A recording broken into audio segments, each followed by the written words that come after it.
Good afternoon. I'm Greg Hart, Chair of the Santa Barbara County Board of Supervisors. We're here again today to give the community the most recent information about the COVID-19 pandemic and our local response to that pandemic. This press conference is broadcasting on County TV Channel 20 and the county's YouTube page. The meeting is being interpreted in American Sign Language by Joe Black, and a Spanish language interpretation is being provided by Carlos Saraceda and will be available on the county's website and YouTube page shortly after we conclude. I want to commend our entire medical community, emergency management professionals, local service providers, and service sector workers across our community who are stepping up to meet the challenges associated with COVID-19. Not all heroes wear capes. Many wear white coats, scrubs, badges, and aprons. All of us have a critical role to play in preventing the spread of COVID-19 in our community. Simple but powerful personal action is increasingly important. By taking 3 steps in our everyday routines, we can all protect the health of ourselves and our loved ones, prevent the strain on our medical system, and perhaps even save a life. Number 1, stay home. If you must go outside, stay at least 6 feet away from other people. Number 2, wash your hands regularly, don't touch your face, and disinfect surfaces. Number 3, if you feel sick, immediately isolate yourself at home. If your symptoms worsen, please call your medical provider and follow their advice. The success of our local response depends on your participation in preventing the spread of the virus. We all must work to protect the health of our community.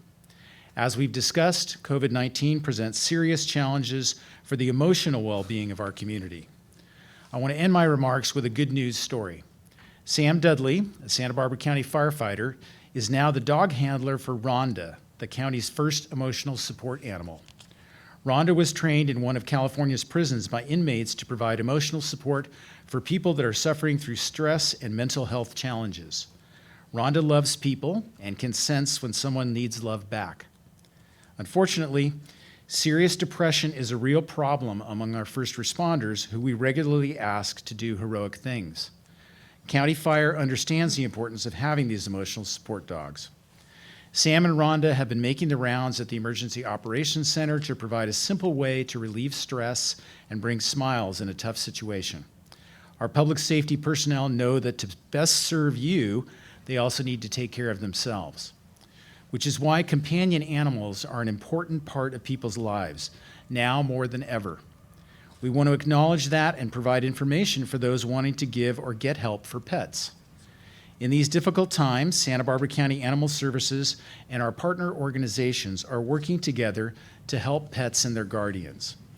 Our community has rallied amazingly to provide foster homes and permanent adoptions to so many animals in our county shelters.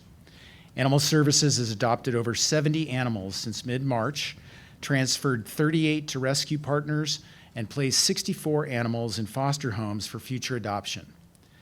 ASAP, our cat rescue partner, is overseeing over 100 cats in foster at this time. Our shelters are nearly empty, and we have the community to thank for this. Care for Paws is providing help to residents in need of financial assistance, from free pet food to low-cost veterinary services. Their webpage also provides information on creating a plan for your pet in the event that you become ill, something that all of us should be thinking about. There are still many opportunities for those who'd like to foster or adopt an animal by appointment. To connect with the county shelter, ASAP, Buns for Bunnies, the San Ynez Valley Humane Society, and DOG, please visit a central website where everyone has organized together to provide information in one place. That website is care with the number 4, C-A-R-E, number 4, paws, PAWS.org, with a /PetStrong. That's care, number 4, paws.org/PetStrong. I'd like to thank all of those animal service organizations around the community for working so collaboratively to help folks connect with animals and provide emotional support to everyone in our community. Next, I'd like to introduce Dr. Henning Ansorg, the county's public health officer. Thank you, Supervisor Hart. Good afternoon, everyone. Let me give you today's confirmed case report. Today we are reporting 28 additional cases of COVID-19, bringing our total case count up to 139 in Santa Barbara County. The ages of the new cases range from the 20s to over 70 years old. Of the new cases, 11 are in Santa Maria, 5 are in Orcutt, 3 are in the North County unincorporated areas, including City of Guadalupe, 2 in the City of Lompoc, including the communities of Mission Hills and Vandenberg Village, 1 in the Santa Ynez Valley, 1 in the City of Goleta, 5 in the City of Santa Barbara, and the unincorporated area of Mission Canyon. Of our 139 confirmed cases, 81 of them are recovering at home, 24 have already fully recovered, 23 of them are recovering in a hospital, 16 are in the intensive care unit. 10 patients are at home, however, we are awaiting an update on their condition, and 1 person unfortunately has died. California's state public health officials just yesterday released guidance on the use of cloth face coverings to protect against COVID-19 for all Californians who must leave their homes to conduct essential activities. The guidance does not require people to wear face coverings, and it's not a substitute for the state's guidance regarding social distancing and hand washing. The state also does not recommend that people use hospital-grade N95 or surgical masks, which are needed for our healthcare workers and first responders, whom we will need to be there for us when our lives are at risk. The recommendation for general masking follows new data coming out of China showing that of the people who tested positive on the nasal swab test and initially described themselves as being asymptomatic, eventually many, about 75% of these, actually developed symptoms. Due to this fact, the Center for Disease Control and Prevention has updated their definition of infectious period for the novel coronavirus to beginning 48 hours before symptom onset. The new category of patients now is referred to as pre-symptomatic by epidemiologists from the World Health Organization as well as the CDC. These new scientific findings raise the concern that it is quite possible for the virus to spread in some cases as early as 1 to 2 days before the patient actually develops symptoms. These data make our mandate for physical distancing even more crucial. Even a yet healthy person could potentially spread the virus before getting ill themselves. In a densely populated area, wearing a face covering mask of some kind, therefore, would protect the public from accidental infection by as yet asymptomatic carriers of the virus. Due to the very practical implications of these new findings, we now strongly recommend that anybody who tests positive for COVID-19 to please immediately inform every close contact starting from 48 hours before onset of their first symptoms. Please let them know that they have possibly been exposed to COVID-19 and to strictly self-isolate, monitor themselves for symptoms, wear a mask at all times when out of their home for the next 2 weeks, and to please seek medical attention if they were to experience shortness of breath, painful breathing, or a high fever. I am happy to announce that as of today, our local Pacific Diagnostic Lab, or PDL, is able to provide a limited number of COVID-19 testing for our high priority cases with same-day results. We are very grateful for this development, and it has already helped our local health care force immediately. Thank you. Thank you, Dr. Ensner.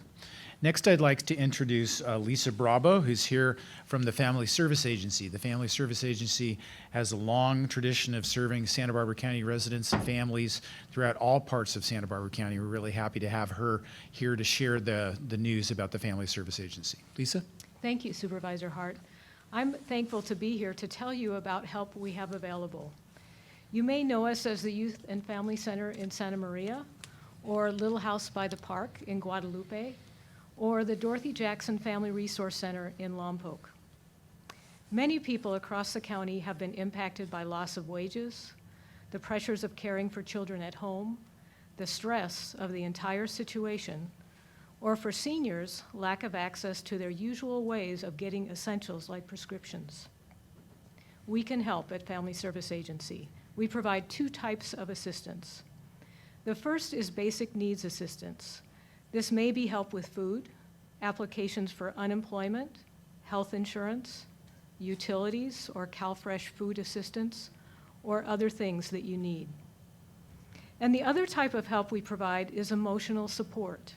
This is mental health counseling or reassurance calls, or we have a parent warm line specifically to support parents during this stressful time. For example, if you're a senior or a caregiver of a senior and you need some help getting food, prescriptions, or other supplies, you can contact us. Or if you would just like someone to talk with about how things are going and how you're feeling, you can contact us for that too. If you are a parent and need help with an unemployment application or access to food or something else for your family, definitely reach out to us.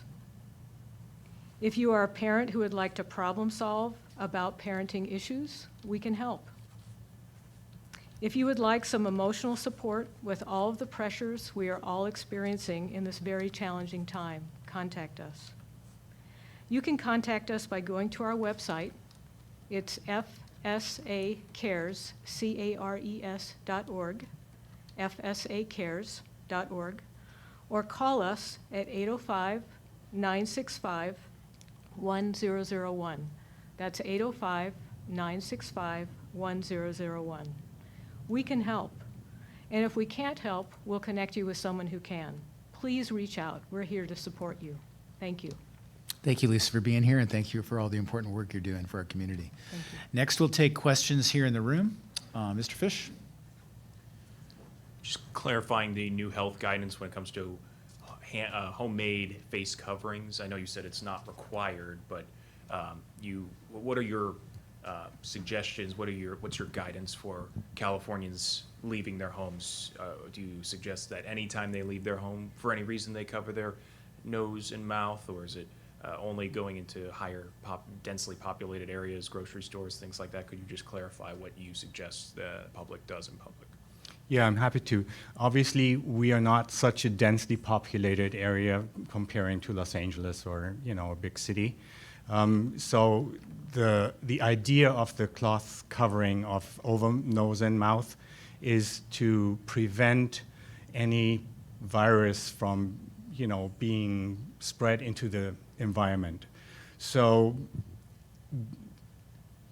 because we are not so densely populated and we are already practicing social distancing, the most important areas would be grocery stores and pharmacies, or people who have essential jobs going to work. Cottage Hospital requires all workers there to wear masks at all times when they are in patient care. So having said that, if you are walking in your neighborhood and you find yourself all of a sudden in a small crowd, and which I hope you won't, but potentially it's a possibility that there are more people around than you expected and you can't safely keep a distance, then wearing a mask is advised, very advisable, and that's probably the best recommendation I can give here for our local environment. And in addition to that, I think it's important for folks to recognize that the masks are in no way a substitute for physical distancing strategy or any of the other recommended. This is an addition, not to be perceived as a way to avoid having to strictly follow the social distancing, physical distancing, 6 foot or more requirement. This will provide additional protection to the community, but all the other recommendations remain in effect. Another question, Ryan? I had one more for Dr. Onsorg. Last week you mentioned that testing capacity and turnaround time is improving. How does that look now a week later? Could you give us any sort of even rough numbers of how many tests per day the Public Health Department knows of that you're able to do each day, and how that compares to a week or two ago? Yes, I'm happy to. I cannot give you the exact numbers that we are getting because the different providers use various labs. In the north, most likely they use Westpac that goes to Austin, Texas. It's the Sonic lab, a huge lab. So we don't have the exact numbers every day they are sending out. Others use Quest Lab or LabCorp. And we use the public health labs in San Luis Obispo County and up near Sacramento. And now also our local PDL lab. So the turnaround time has much improved. Quest and Sonic have like 2-day turnaround, and LabCorp has been able to work through their backlog and are also online with like 2-day turnaround time, which is a huge improvement from before. And as I said, our PDL, for the rare cases where we really need the result today, can provide us with that service, same-day service. It takes about 5 hours to get the result. Any other questions here in the room? Delaney, thank you. For Dr. Ansorg, regarding the labs that we can process now locally at Pacific Diagnostics, you said it was a small amount of tests we can do per day. I was just wondering, what does small mean? How many? I think it's in the range of 10 per day. Okay. The reason for that is that the reagent is on back order. I think PDL would be able to do more. However, there are problems in the chain of ordering these agents, and that's a problem. Hopefully, that'll be solved. Okay. And then they would be able to do more. That was all. Thanks. Thank you. Any other questions here in the room? Next, we'll go to calls on the phone. Yes, we have Tom Bolton up first from Newshawk. Mr. Bolton? Thank you. I had a couple of questions for Dr. Ansorg. The first, just wanted to make sure I understand that the recommendation for people wearing the non-medical masks, that's not to protect the person wearing it as much as to protect them from spreading the disease, especially if they're not symptomatic. Is that correct? That is correct. That is exactly correct. It's probably 95% is protection of the surroundings, because somebody could spread the virus unknowingly because they don't have any symptoms yet. Okay, thank you. And my second question, and I think I asked this a few days ago, but I'm still interested if you have any more insight, is there's definitely a lot more cases in the North County, almost 2 to 1. And I'm wondering what you think accounts for that. Is that more testing is being done there? Is that just a higher rate of spread there? Or what accounts for that? Because it's pretty pronounced. I am not sure exactly the reason for that. I do know that they have run more tests, but I'm not sure exactly how many more tests they are running compared to us here, because they send it all to Texas and we have less control or less feedback from that lab in particular. And maybe an additional other- macro answer to that question, Tom, too, is that different populations have different susceptibility to the virus in terms of their overall health and their conditions and age and demographic differences. Dr. Ansorg has spoken about that previously, and there are tremendous differences within the county and around the state of California and the whole country that are also a factor in the spread of the virus. You know, and I understand that. I'm just trying to see if we can hone in on what some of those factors are. Like I say, because it started out as a small difference, but it's really grown to, you know, today there's 22 cases in the north and 6 in the south. And obviously there's a variety of factors. I'm just wondering if the officials have been able to hone in on what any of those factors really are. Yeah, it will take us more time to really go into those details because those test results just flood in electronically, and they're ordered by a plethora of different clinics and hospitals. So it takes some time to actually call them and do some initial interviewing to get some information. So unfortunately, I don't have a good answer. All right. Thank you very much. Thank you, Tom. Next up, we have Nick Masudo with Santa Barbara News Press. Yeah, my question is for Dr. Anzor. Just a clarifying question. With the lab coming on board, that does not mean that we can have more tests in the county, correct? Sorry, I don't think I understood you. No problem. Basically, does the lab allow for more testing in the county? Does the lab? The PDL, the lab that basically is opened up for the emergency cases, does that allow for more testing in the county? Currently, a little bit, because it's just a limited amount, as I said earlier, probably not more than 10 a day. So we get those extra 10 tests, and every test counts, believe me. However, the real benefit is that we have such a quick turnaround. Great, thank you. Next up, we have Laura Place with Santa Maria Times. This question is also for Dr. Ansorg. It's somewhat related to some of the past questions regarding just the affiliation between increased case numbers and increased testing. As far as just the recent increase of daily reported cases, like with 28 today, that's the highest daily update we've seen. How much can the County Public Health Department relate that just to increased testing capacity? Do you think that might be a big factor in these number increases, or is it hard to know at this time? Actually, I think it's the opposite. I think if we were able to test more, we would have way more cases, honestly. So, yeah, I wish. Right, but it different. sounds like increased testing has been happening lately. So are you saying that's why there are more cases lately, because there's increased testing? That is true, but we also get a ton of negative tests back.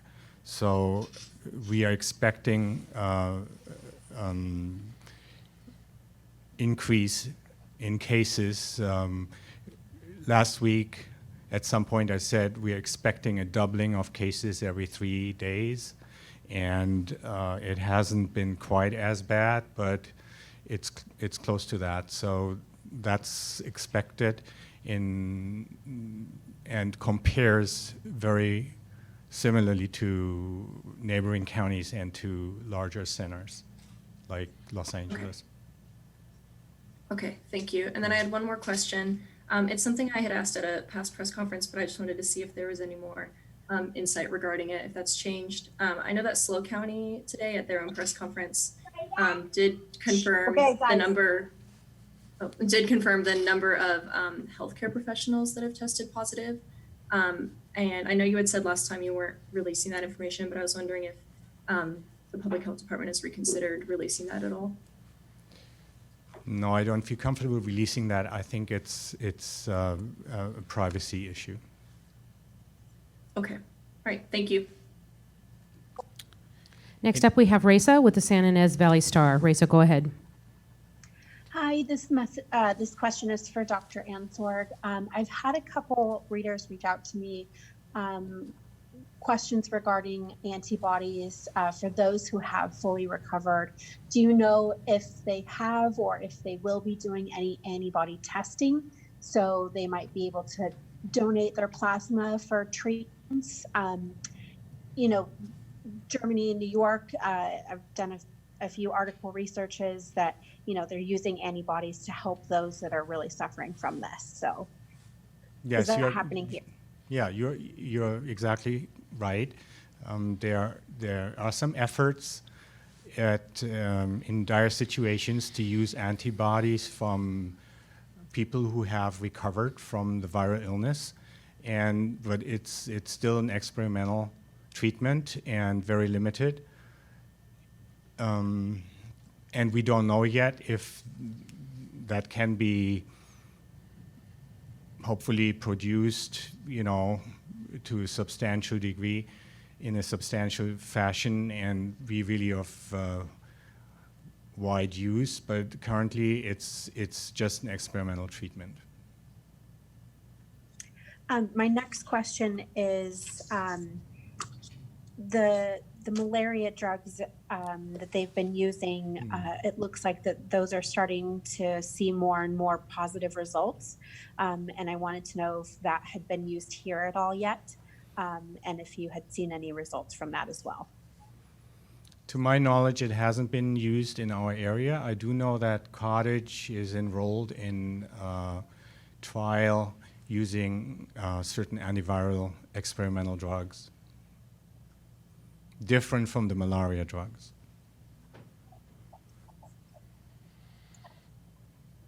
Any other questions? Okay, thank you. Thank you. We have no more questions on the phone.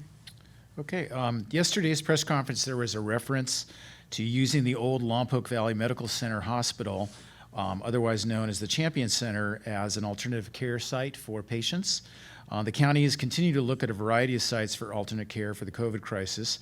However, at this time, the old Champion Center is not planned to be used for the care of COVID patients. It is rather being used as originally planned for the development of a facility to serve folks with mental illness. As a mental illness recovery center, this will help provide a place for those needing mental health services to be cared for in the most appropriate setting. And these clients are currently within our emergency room system and other medical facilities, and this will provide relief both to the emergency rooms on those facilities through the activation of that facility for mentally ill residents of the county. Just wanted to make sure that was clear. There have been a number of questions about that. So our next press conference is tomorrow at 4:30 in the afternoon. We have a number of resource phone numbers that will scroll on the television after we conclude the press conference. So if you are interested in the call center number or the website locations for the variety of services that the county and other partners are offering, please stay tuned and see those numbers. And you'll have time to copy them down and access that information. Thank you for being here today.